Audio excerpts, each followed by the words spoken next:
As I'm back, I want to give you a look at this and show you what I was talking about in the previous video about setting your tension on your belt.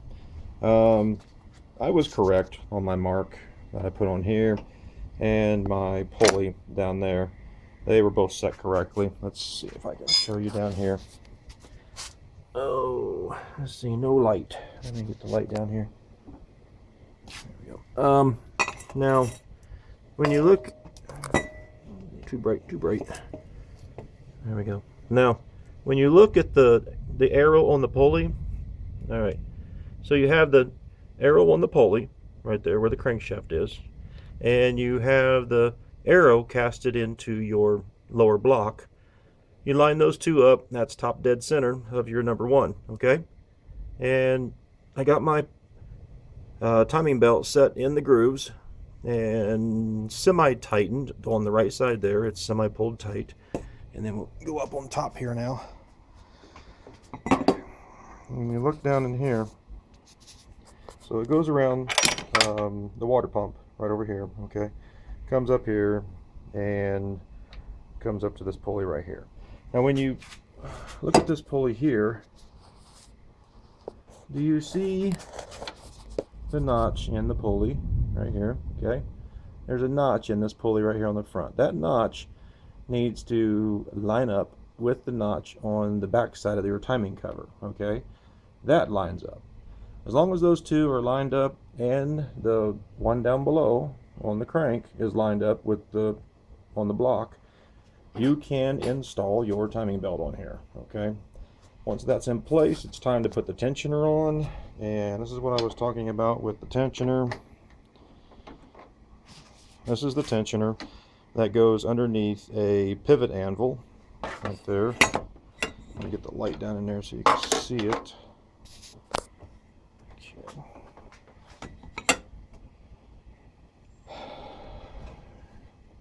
This pivot point right here, okay, allows the tensioner to put tension on the belt, and there's your wheel will go in here, okay? Here's the wheel. Let's go ahead and set it down here and I'll show you what I mean.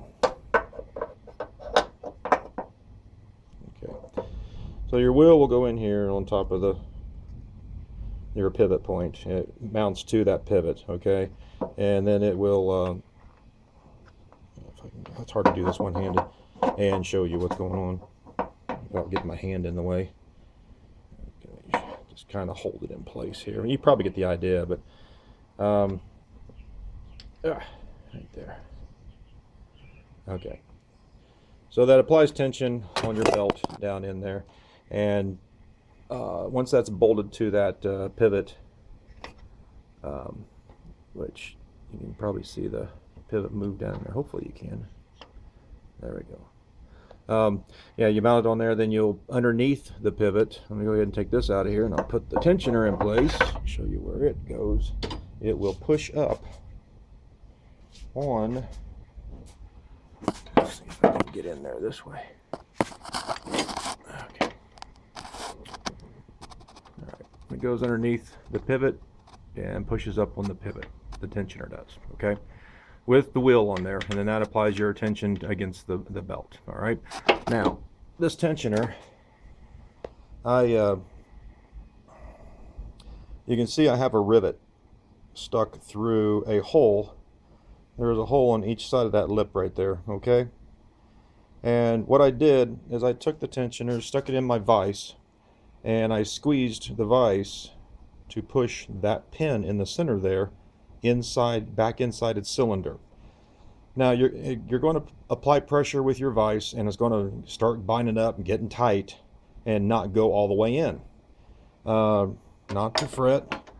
That's just the hydraulics inside of that tensioner providing the power that it needs to put the tension on that belt. So you tighten it up until it starts vicing down nice and tight, and then stop for like 1 second is all you got to do. You're allowing the fluids inside this to move out of the way and squeeze through the tiny orifices that are inside here to allow the hydraulics that's needed to apply pressure on that pin. So once you wait the second, then crank again on the vise, and you'll notice that it's loose again. All right. Then apply pressure until it's tight, wait for a second, etc. Repeat it over and over again until that pin moves all the way in. Well, that center pin has a hole in the middle of it as well.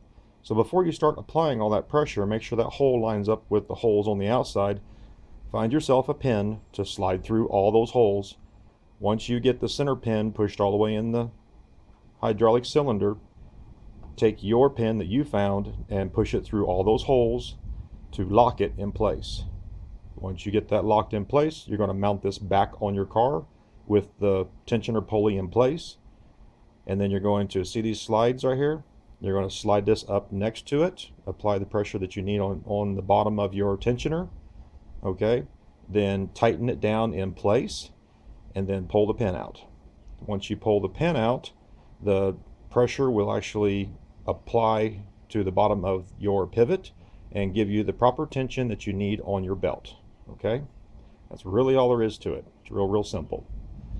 But just wanted to show you that real quick. So I'm gonna go ahead and get off of here and get this all tidied up inside there and get the cover and everything back on, and then I'll get you another video probably after I get everything buttoned back up on here, because everything else is just really self-explanatory. You put the exhaust back on, you put your intake manifold back on, valve cover, throttle body goes back on, your water tubing and everything, put it back on, hoses, etc., etc. Hook all the wiring harness back up, boom, done. Okay. Obviously, most of you, if you've gone this far into your engine, you know what else there needs to be done to put this back together. You don't need me to explain it to you. Unless you have a question, leave a comment down below in the comment section. Go ahead and subscribe and like if you want to, and I will catch you guys a little bit later. Thank you. Bye.